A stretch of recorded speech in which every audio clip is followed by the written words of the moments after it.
The drifter found a baby in his saddlebag, then read the note and froze.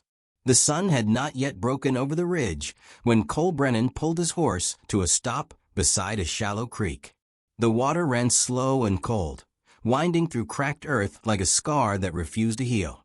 He dismounted without a word, his boots sinking into the damp sand, and let the reins fall loose. The horse dipped its head and drank, and for a moment, the only sound in the world was the soft pull of water against stone.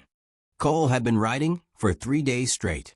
His face was burned dark by the sun, his eyes red from dust and sleeplessness. He was a drifter by choice and a gunslinger by reputation, a man who moved through towns like smoke, seen for a moment, then gone. He had no home, no name that mattered, no past he cared to remember.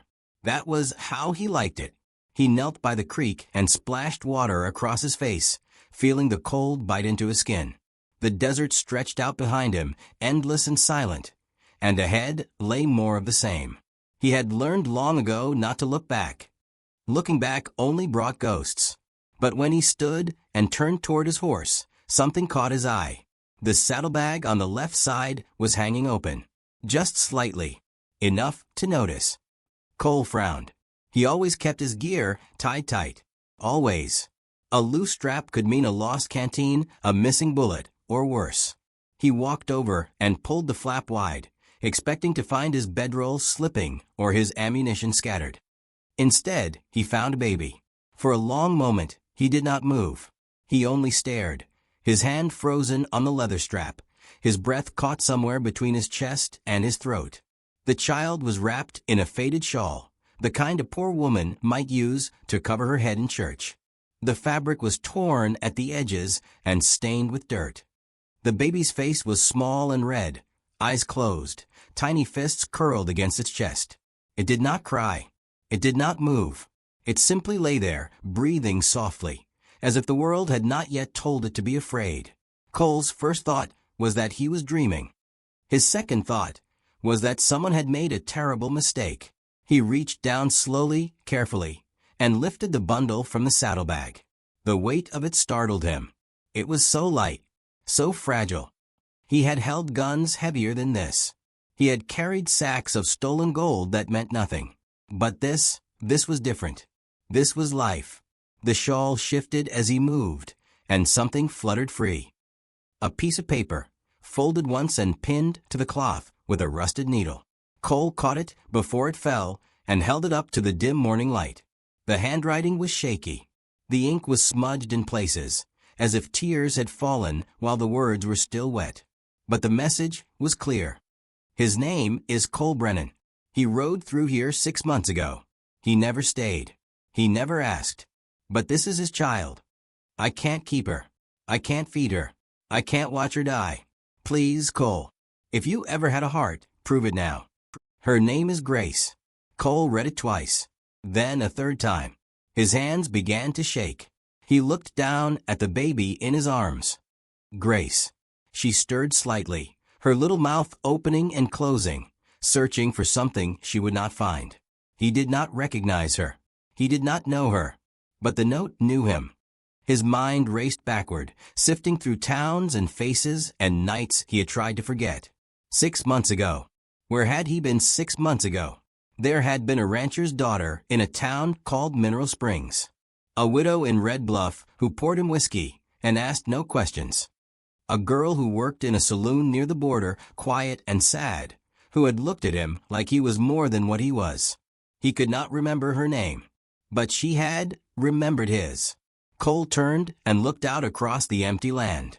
The sun was rising now, painting the sky in shades of orange and blood. Somewhere out there, a woman had given birth alone. Somewhere out there, she had walked or ridden through the night to find him, to leave this child in his care, and then vanished back into the dust. She had trusted him. Or maybe she had simply run out of choices. Either way, the baby was here now. And so was he. He could leave her. He knew that. He could wrap her back up, set her down by the creek, and ride away. Someone would find her. A traveler. A cowboy. A farmer passing through. Someone kinder than him. Someone better. But even as the thought crossed his mind, he knew he would not do it. He had done many things in his life that he was not proud of. He had stolen. He had lied. He had pulled his gun on men who did not deserve it and ridden away from women who did. He had lived like a shadow, passing through the world without leaving a mark. But this was different. This was not something he could walk away from. Not this time. Grace stirred again, and this time she opened her eyes. They were dark and wide, staring up at him with a kind of ancient patience, as if she had been waiting for him all along. She did not cry. She did not smile. She only looked. And in that moment, Cole Brennan felt something he had not felt in years. Fear. Not the kind that came from a drawn gun or a man's anger. Not the kind that made him reach for his holster or run for his horse. This was deeper, quieter. It was the fear of knowing that his life had just changed and there was no going back. The fear of holding something so small and helpless that one wrong move could end it. The fear of being responsible for more than just himself. He wrapped the shawl tighter around her and stood there in the cold morning light, a drifter with a baby in his arms and a note that would not let him forget. He did not know where to go. He did not know what to do. But he knew one thing. He could not leave her behind. The town of Ash Creek was dying when Cole Brennan rode in. The mines had run dry years ago, and most of the people had followed the Silver West, chasing promises that glittered just out of reach. What remained were the old, the stubborn, and the forgotten, people who had nowhere else to go and no reason to leave. The main street was half empty, lined with buildings that leaned like tired men. Dust moved through the alleys like breath, slow and inevitable. Cole kept Grace tucked inside his coat as he rode. She had cried only once since dawn, a thin wail that startled him so badly he nearly dropped the reins. He had stopped and given her water from his canteen, tilting it carefully against her lips until she quieted. He did not know if he was doing it right. He only knew she was still breathing, and that was enough for now. He had come to Ash Creek because the note had mentioned a town, not by name, but by feeling. He rode through here 6 months ago. Cole had ridden through many towns, but Ash Creek was one he remembered, not because it was beautiful or kind, but because it had been the kind of place where a man could disappear for a few days and no one would ask why. He had stayed in the saloon. He had played cards. He had drunk whiskey that burned all the way down. And there had been a girl. He did not remember her face, but he remembered her eyes. Cole dismounted in front of the old church at the edge of town. It was a small building, made of wood, that had gone gray with age.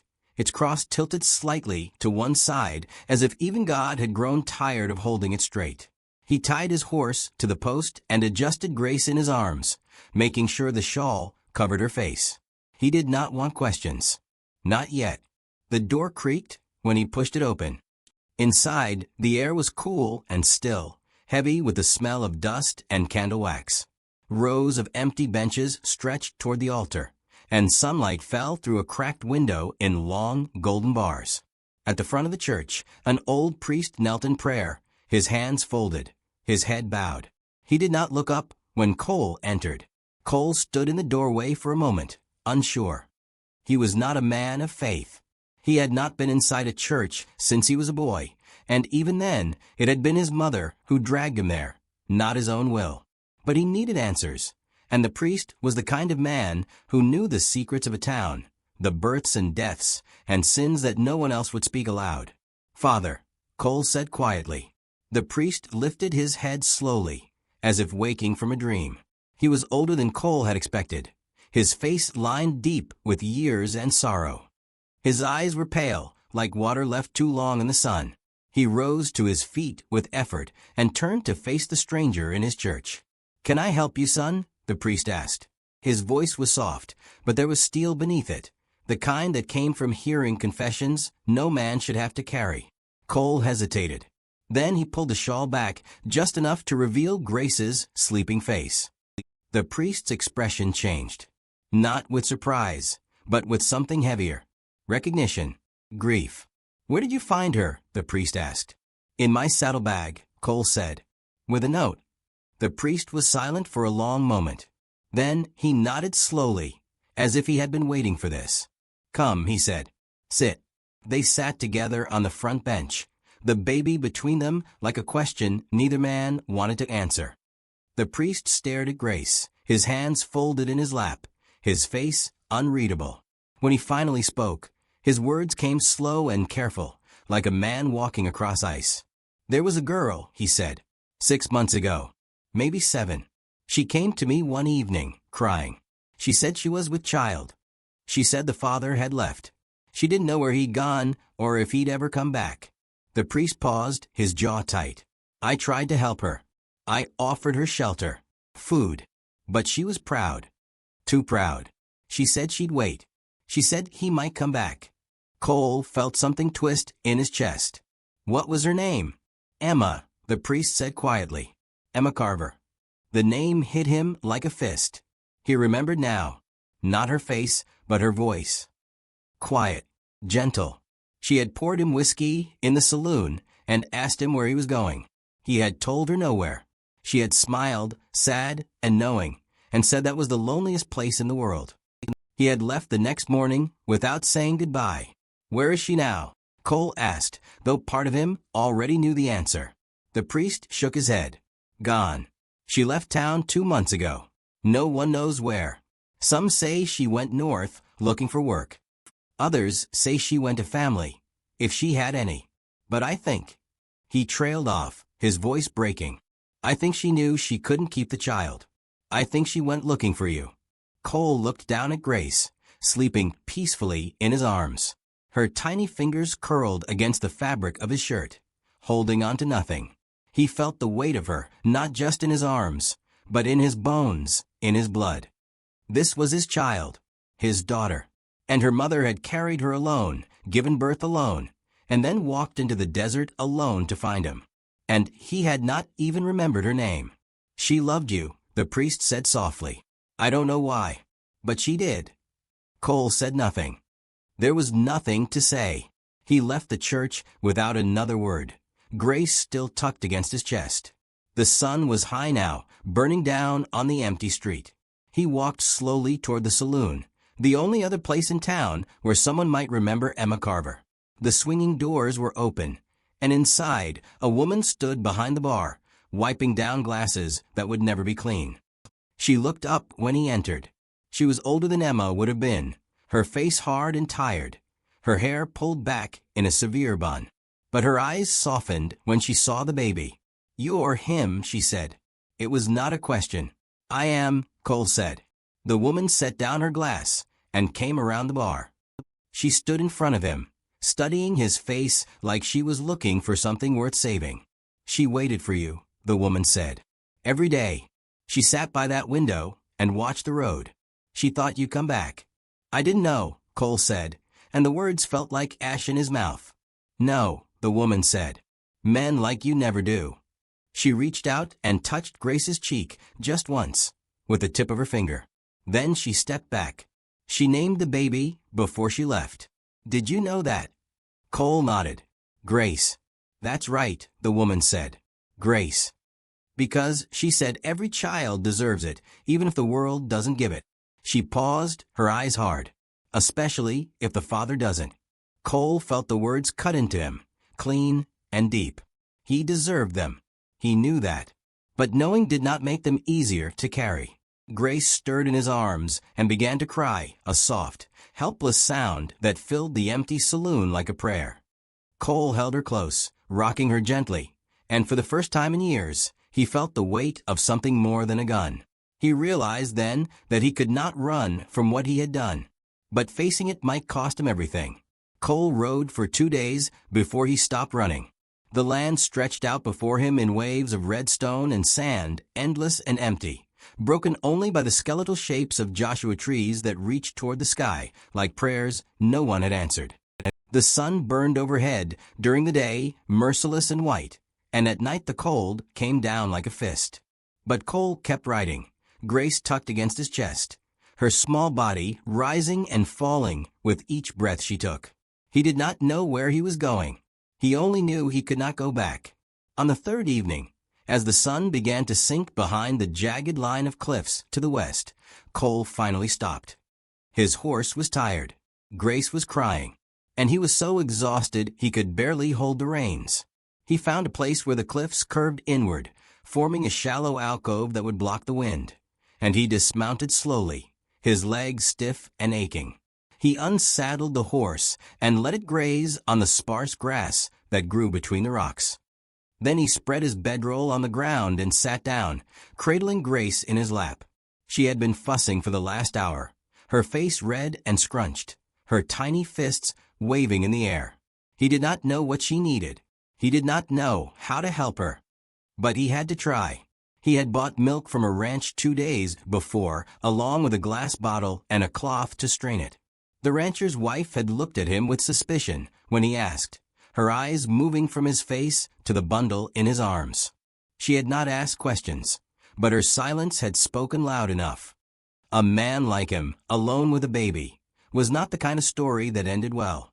But she had sold him the milk anyway, and he had ridden away before she could change her mind. Now, as the last light faded from the sky, Cole built a small fire and set the bottle near the flames to warm. He had never done this before. He had never held a child, never fed one, never sang to one. He was a gunslinger, an outlaw, a drifter who had spent his life taking what he wanted and leaving before the dust settled. Caring for something this fragile, this helpless, felt like trying to hold water in his hands. But Grace was depending on him, and that was something he could not walk away from. When the milk was warm, he tested it against his wrist the way he had seen women do in towns, making sure it would not burn her.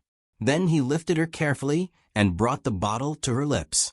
She latched on immediately, her eyes closing, her small body relaxing against his chest. The relief that washed over him was so strong it almost hurt. He sat there in the firelight, watching her drink, and for the first time in days, he felt something close to peace. The desert was quiet around them. No voices, no hoofbeats, no gunfire, just the crackle of the fire and the soft sound of Grace feeding. Above them, the stars began to appear one by one, scattered across the black sky like seeds thrown by an unseen hand. Cole leaned back against the rock wall and closed his eyes, letting the exhaustion pull at him. But he did not sleep. Not yet. Instead, he began to speak. At first, the words came slow and awkward, as if he had forgotten how to use them. He told Grace about the town he had just left, about the priest with the pale eyes and the woman in the saloon who had known her mother. He told her about Emma Carver, the girl with the sad smile who had waited by the window, hoping he would come back. He told her things he had never said aloud, things he had buried so deep he thought they were gone. "I didn't know," he said quietly, his voice rough. "I didn't know she was carrying you. I didn't know she was alone. If I had known." He trailed off, unsure how to finish.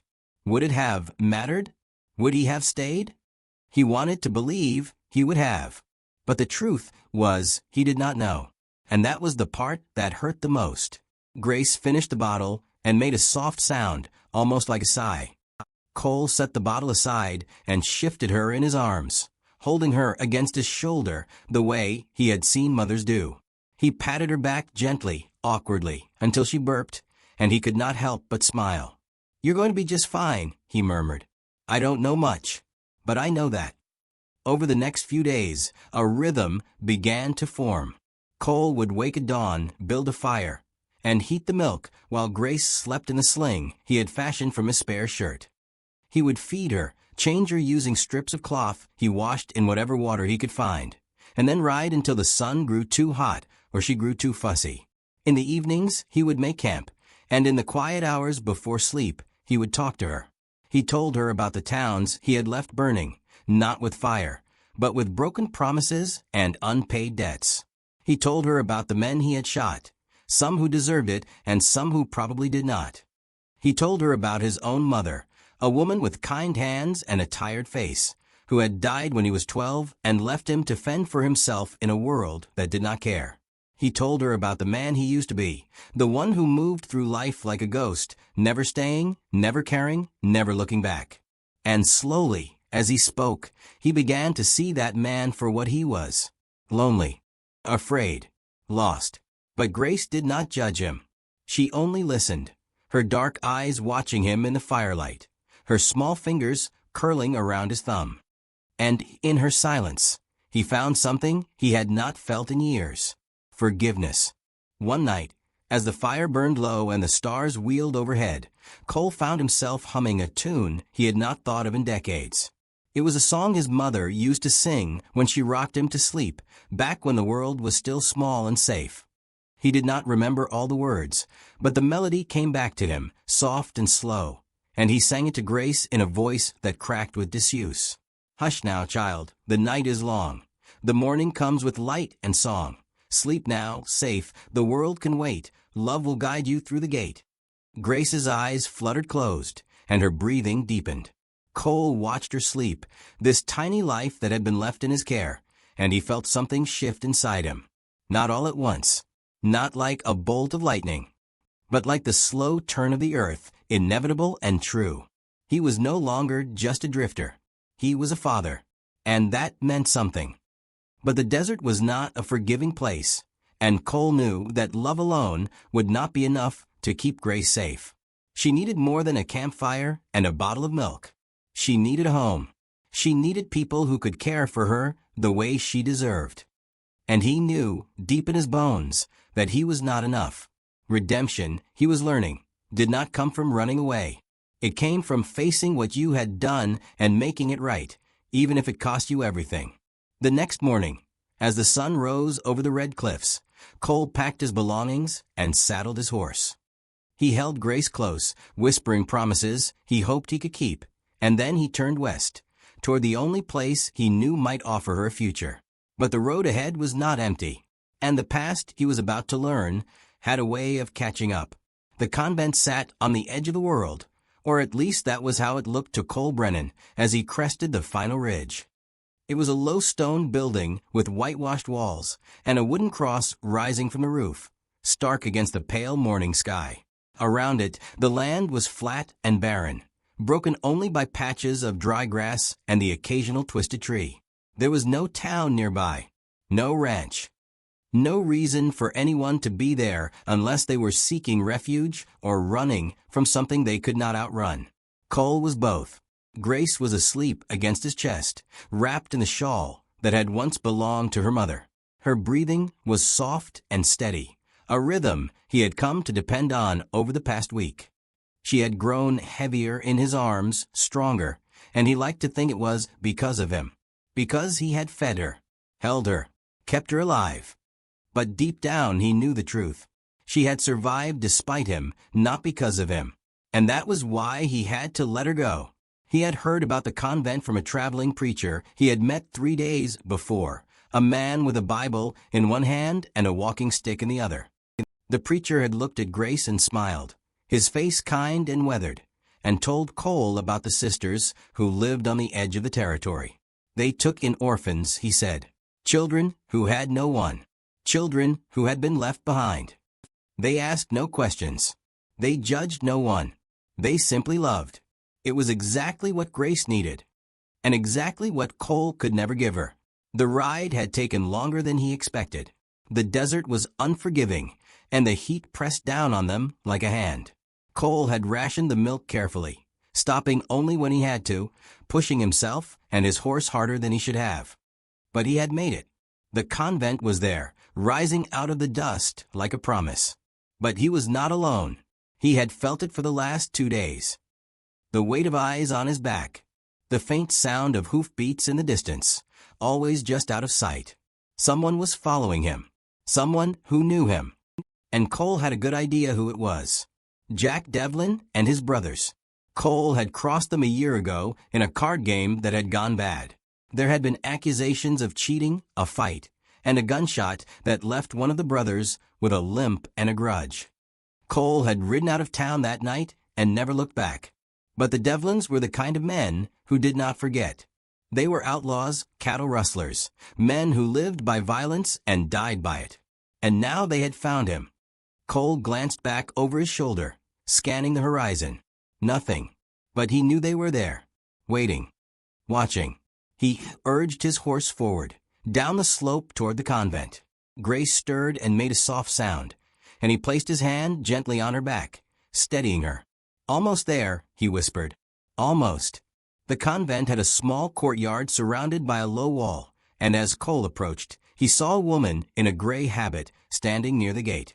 She was older, her face lined but peaceful, her hands folded in front of her. She watched him without fear, without judgment, as if men like him rode up to her door every day. Cole dismounted slowly, his legs stiff from days in the saddle. He untied the sling that held Grace and cradled her in his arms. She woke and blinked up at him, her dark eyes curious and calm.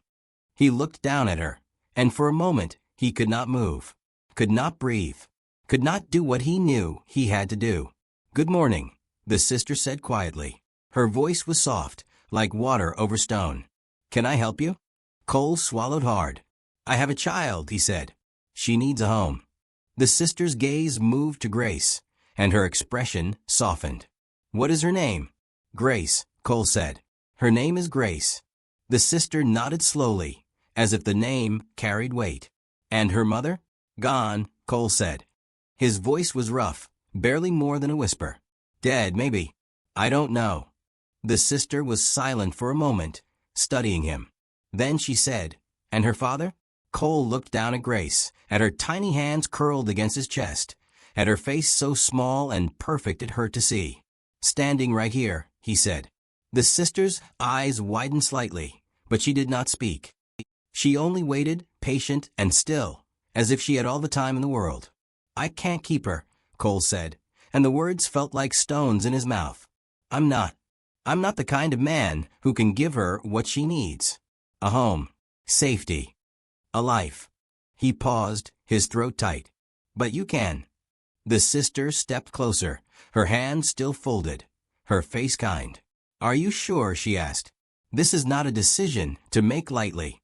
"I'm sure," Cole said, though his voice broke on the words.